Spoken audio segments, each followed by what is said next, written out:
भारतीय रेलवे माल गोदाम श्रमिक संघ के सदस्यों को जल्द मिलेगी खुशियां। गोदाम स्तर पर अधिकारियों का चयन कर धरातल पर लागू करने के प्रयास शुरू। भारतीय रेलवे माल गोदाम श्रमिक संघ के राष्ट्रीय संगठन मंत्री डॉक्टर दिगंबर प्रसाद मेहता जी के सुपौल जिले के सिमराही पिपराखुर्द स्थित निजी आवास पर नव वर्ष 2025 के अवसर पर एक दिवसीय कार्यकर्ता सम्मेलन का आयोजन हुआ, जिस कार्यक्रम में मुख्य अतिथि संगठन के राष्ट्रीय प्रभारी मनोरंजन कुमार जी ने संबोधित किया। इसमें राष्ट्रीय प्रभारी मनोरंजन कुमार ने कहा कि संगठन 1998 से श्रमिकों के हक अधिकार के लिए लगातार महामंत्री अरुण कुमार पासवान जी के नेतृत्व में संघर्षरत है। सरकार द्वारा जारी श्रमिकों के हित में सुविधाओं को धरातल पर लाने का संगठन निरंतर प्रयासरत है। वहीं संगठन के माध्यम से रेलवे माल गोदाम श्रमिकों की सुविधाओं को लागू कराने के लिए देश के लगभग सभी जोन में श्रम आयुक्त को पत्र सौंपा गया, जिसमें रेलवे माल गोदाम में कार्यरत श्रमिकों का पंजीयन का काम जल्द शुरू हो और श्रमिकों को सरकार द्वारा जारी सुविधाओं को धरातल पर जल्द से जल्द लागू किया जा सके।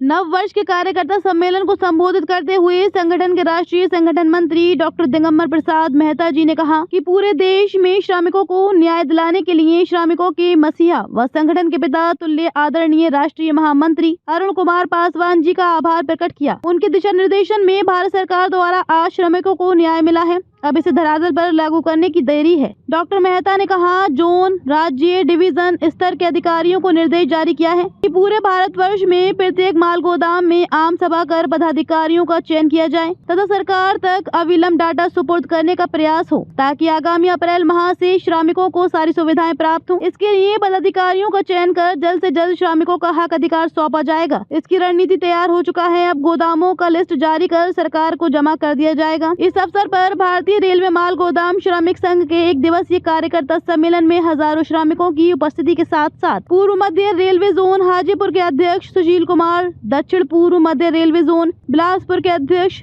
हिम बहादुर सोनार, उत्तर बंगाल संगठन मंत्री ओम प्रकाश था, जोन प्रभारी सईद तार अली, समीर बर्मन, अमर रविदास शामिल थे। रिपोर्ट बाबुल कुमार, सुपौल, बिहार। जो ई श्रम कार्ड आपके नेतृत्व में बना है, जो आपके संगठन का मेंबरशिप है, उसका सबका डाटा आप उपलब्ध कराने का काम करें। ये हमारा संपूर्ण बड़ा ऐतिहासिक और सफल बैठक रहा, जिसका कि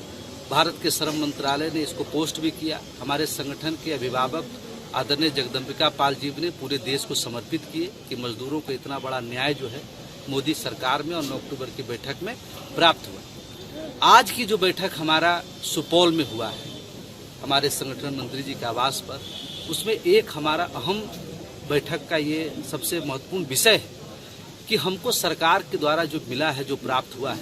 ये अचानक से नहीं मिला है। 2021 में भी मिला, उससे पहले 2003 का प्रथम त्रिपक्षीय बैठक में भी मिला। हम लोग डिमांड बहुत सारा आया हुआ जो मिला है, हम उसको लोगों के धरातल तक पहुंचा नहीं पा रहे हैं। उसके लिए हम लोगों ने एक रणनीति बनाया है कि हम प्रत्येक माल गोदाम पर एक मजबूत और सशक्त कमेटी तैयार करेंगे, और तैयार हो भी रहा। वो सभी माल गोदाम के आम सभा बैठक कर करके सर्वसम्मति से चुना हुआ व्यक्ति हैं, और उनको चुनने के बाद में हम वो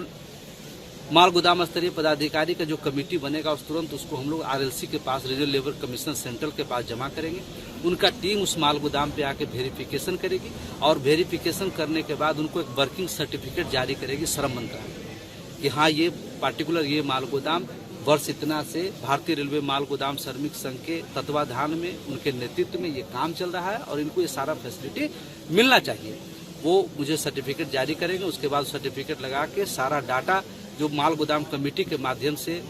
सेंट्रल तक पहुंचने का काम होगा, हम सरकार तक पहुंचाएंगे, और जो डिमांड मिला हम अपने लोगों तक पहुंचाने का काम करेंगे। जैसे भारत सरकार के द्वारा 4 लेबर कोड भी 1 अप्रैल से लागू करने के लिए जा रही है, और हम लोग का जो सरकार के द्वारा जो डिमांड पास हो चुका है, इसीलिए हम लोग पूरे देश में हर राज्य वाइज कार्यक्रम कर रहे हैं, हर जोन वाइज हम लोग बैठक कर रहे हैं कि जितने सारे माल गोदाम स्तर के पदाधिकारी है, चयन करके डाटा सरकार में सबमिट किया जाए। यदि इस काम को हमारे पदाधिकारी मार्च तक कंप्लीट कर लेते तो निश्चित रूप में मुझे आसानी पूरा भरोसा है कि अप्रैल से सभी लोगों को सारा लाभ मिलना शुरू हो जाए।